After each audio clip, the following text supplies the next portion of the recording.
Dalam Bapa, Putra, dan Roh Kudus. Amin. Allah Bapa di surga, Engkau meminta kami menjadi pembantu, menjadi abdi-Mu. Supaya kami memperhatikan orang-orang yang miskin, terlantar, orang-orang yang tidak diperhatikan, orang-orang yang kesepian, orang yang ketakutan, orang yang kecemasan. Bantu kami ya Bapa untuk menjadi penolong bagi setiap orang yang membutuhkan itu bagi kami semua, bagi masyarakat. Semoga kami berguna bagi orang lain, bermanfaat bagi orang lain, sekecil apapun. Terpujilah namamu kini dan sepanjang segala masa. Amin. Saudaraku terkasih, sungguh mengharukan 4.000 orang berbondong-bondong mengikuti Yesus. Dan selama 3 hari mereka tidak makan. Dan Yesus mempunyai kepedulian itu, memperhatikan hal tersebut. Lalu ia bertanya kepada para rasul, bagaimana kita harus memberi makan ini? Dan para rasul mengatakan, bagaimana mungkin orang sebanyak ini kita beri makan? Hampir impossible, hampir tidak mungkin. Tapi Yesus bertanya, ada berapa roti? 7 roti.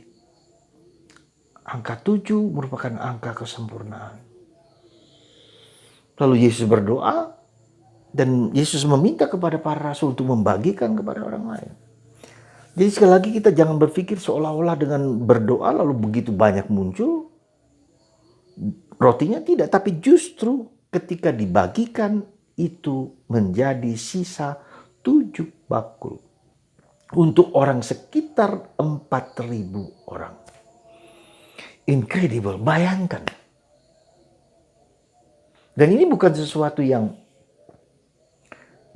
mitos, tapi sesuatu yang nyata, yang sungguh terjadi dan diterekam oleh para rasul.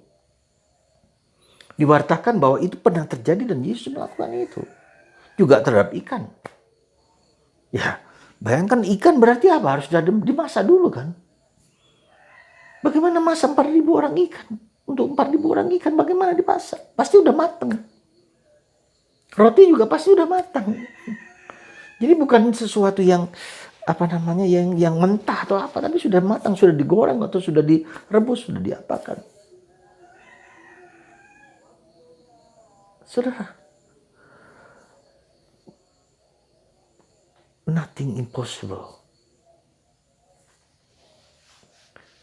Yesus memenuhi semua kebutuhan fisik kita. Apapun juga. Yesus care dan peduli dengan kita. Yesus tidak pernah meninggalkan kita. Yesus tidak pernah menelantarkan kita. Hanya kita yang seringkali menelantarkan Yesus. Kita tidak peduli, kita tidak percaya pada Yesus.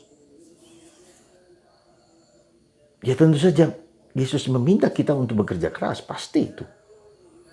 Supaya kita bisa mendapatkan dengan kemampuan, dengan bakat, dengan talenta kita harus bekerja keras untuk mendapatkan itu. Tidak hanya sekedar menggantungkan pada Tuhan, tidak bisa begitu, tapi harus dengan kerja keras. Maka Yesus meminta, ada berapa roti di dengan kamu? Ini kerjasama antara kita dengan, tidak berarti lalu kita diam saja Tuhan datang. Tidak bisa juga.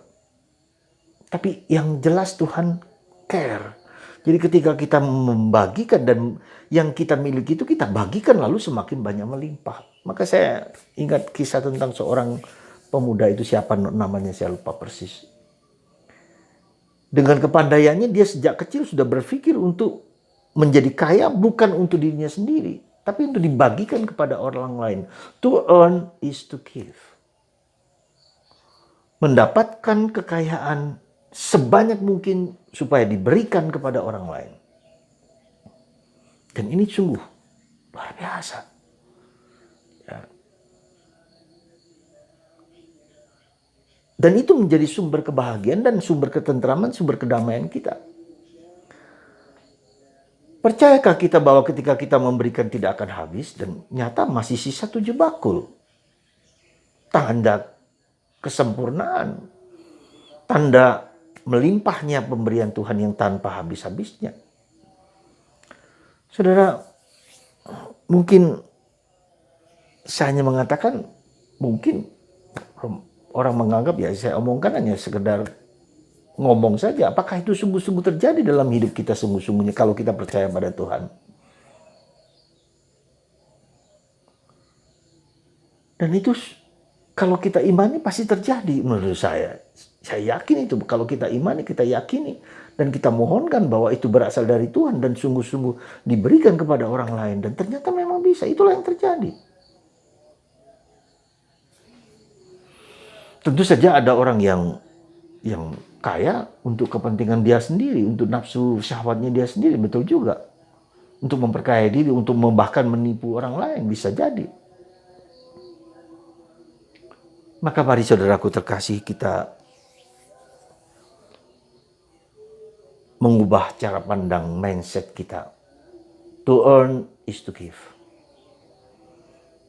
Dan ketika kita punya daya kemampuan untuk membagikan itu kepada orang lain, itu suatu anugerah yang luar biasa.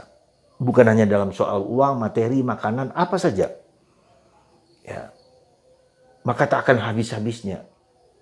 Ya.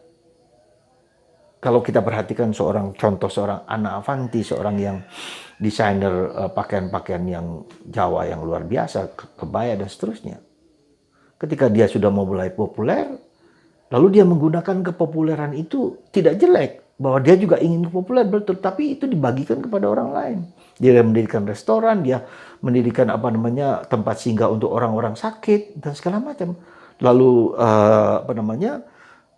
kekayaannya itu dibagikan pada orang lain dan akhirnya begitu banyak orang terbantu. Ya. Menjadi populer tidak jelek, tetapi bagaimana kepopuleran itu dipakai untuk membantu orang lain, untuk membuat orang lain menjadi hidup, menjadi mandiri, menjadi bertemu Tuhan. Semoga mindset kita harus berubah. Anak muda kita sekarang tidak hanya saya menjadi dokter, saya menjadi orang kaya, menjadi YouTuber yang kaya dan seterusnya. Tidak hanya itu, tapi kekayaan kita mau saya bagikan kepada orang lain, siapapun juga. Semoga Anda dan saya yakin akan kebaikan Tuhan dalam diri kita dan kita bagikan kepada orang lain. Semoga mindset kita, cara pikir, cara pandang, cara hidup kita bagikan kepada orang lain, demi orang lain, untuk orang lain. Man for God and man for others. Manusia diciptakan untuk Tuhan, tetapi juga untuk sesama. Sekali lagi, bukan hanya di bidang makanan, materi, benda, tapi juga dalam bidang spiritual. Semoga Tuhan memberkati kita dan mengubah cara pikir dan cara pandang kita untuk menjadikan orang lain lebih baik daripada kita sendiri. Tuhan memberkati Anda semua dalam Bapa dan Putra dan Roh Kudus. Amin.